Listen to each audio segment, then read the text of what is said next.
Hello guys and welcome to another episode of An Alien's Journey. Today let's discuss a little bit about Joe Biden and the oil and gas industry. Although the race wasn't been officially called yet, seems like Joe Biden is going to be the 46th president of the United States of America. And inside the oil and gas industry there have been a lot of rumors and discussion about what impact would that have on the industry. So let's discuss about that. One of Joe Biden's boldest campaign pledge was to ban the new oil and gas permitting on public lands and water. And let's see what exactly that means and what kind of impact will that have over the oil and gas industry, over the US economy as a whole, and what impact will that have on you as a regular person which doesn't have anything to do with the oil and gas. Before we go any further, make sure you tap on that like button and make it turn blue. Thank you very much. And now let's go on. Biden's proposal sets a goal of achieving a net zero greenhouse gas emission by 2050. And that can only be done by largely reducing the use of gasoline and any other petroleum-based fuels. During the last debate, Biden called raising temperature, quote,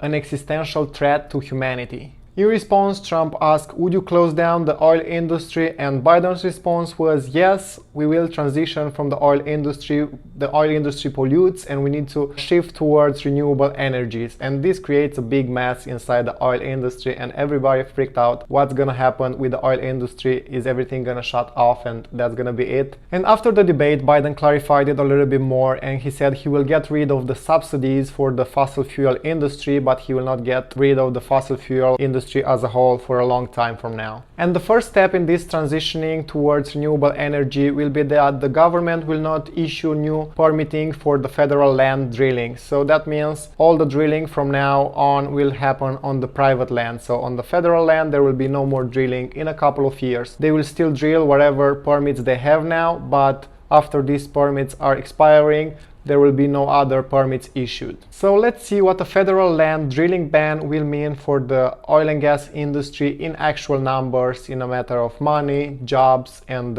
people's livelihood. According to the Interior Department data, in 2019, United States produced about 3 million barrels of crude oil from federal lands and waters, and also about 13.2 billion cubic feet of natural gas. That amounts to about a quarter of the total domestic oil output and a little bit over an eighth of the total gas produced in US. And with a federal ban over the new permits, those numbers will tend to go to zero in a few years. The federal oil and gas production produced $12 billion in public revenue in 2019. That was divided between states, counties, tribes, and cleanup funds. New Mexico, for example, received $2.4 billion last year, and much of it was going towards the historically underfunded education system. A federal drilling ban will be more harmful for the states where most of the drilling is taking place on the federal land, in states like Alaska or Wyoming or New Mexico. And it's not gonna be that bad in states where most of the drilling is taking place on the private lands, in states like Texas or Pennsylvania. In Wyoming, for example, 51% of its oil extraction is taking place on public land. And when you're talking about natural gas, 92% of it is extracted from the public land. And that makes Wyoming very dependent on the Washington's policies for the oil and gas extraction on the public lands. With this regulation, there is a scarcity of a big wave of job losses coming in the industry. Trump campaign blog claimed that Joe Biden's clean energy plan will cause the loss of 10.3 million jobs in the oil and gas industry, which is about 6.5% of all the US jobs. That figure was coming from a study from the American Petroleum Institute, which was evaluating the economical weight of the oil and gas industry in 2015. So does that mean that under a Biden administration are we going to lose 10.3 million jobs in the oil and gas industry? Most likely not. Here again, some people and some areas will be hit harder than others. So if you live in a state where most of the drilling is taking place on the private land, you won't need to worry about it for now. For example, in Texas, most likely we are not going to see a drop in the business because most of the drilling is taking place on the private land.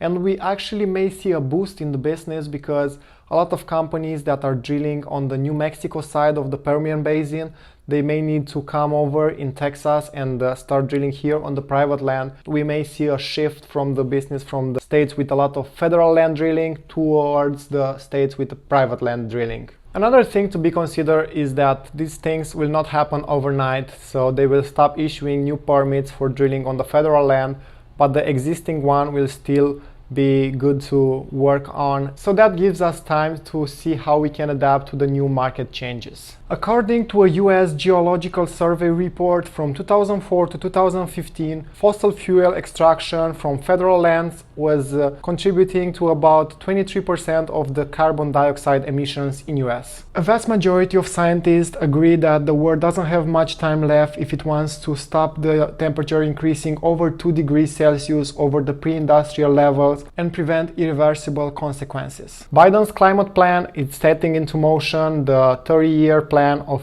transitioning from the burning fossil fuels toward renewable energies. As nice as this zero emission plan sounds for some, or as scary it sounds for others, there is still a long way to go until we can reach this goal. For now, the United States of America cannot secure its energy independence without fossil fuels and without fracking. And in 2019, about 63% of the electricity was generated by burning fossil fuels. So for everybody working in the oil and gas industry, you're probably still gonna be able to keep your job, but you may need to do some more sacrifices, like maybe to relocate to another place or maybe to learn a new skill in order to adapt to the new industry challenges. As a universal wisdom, it's better to look at the industry trend and try to adapt your skill set to fit the new industry needs. The shift towards renewable, it's happening even if we like it or not, and let's make the best out of it and try to adapt to it and make the best out of the situation we have. Thank you very much for watching. I hope you enjoyed this video about what Biden will do for the oil and gas industry. Let me know down in the comments what is your opinion about the video and what you think Biden will do for the oil and gas industry. Hit the like button, hit the subscribe button, and see you next time. Bye!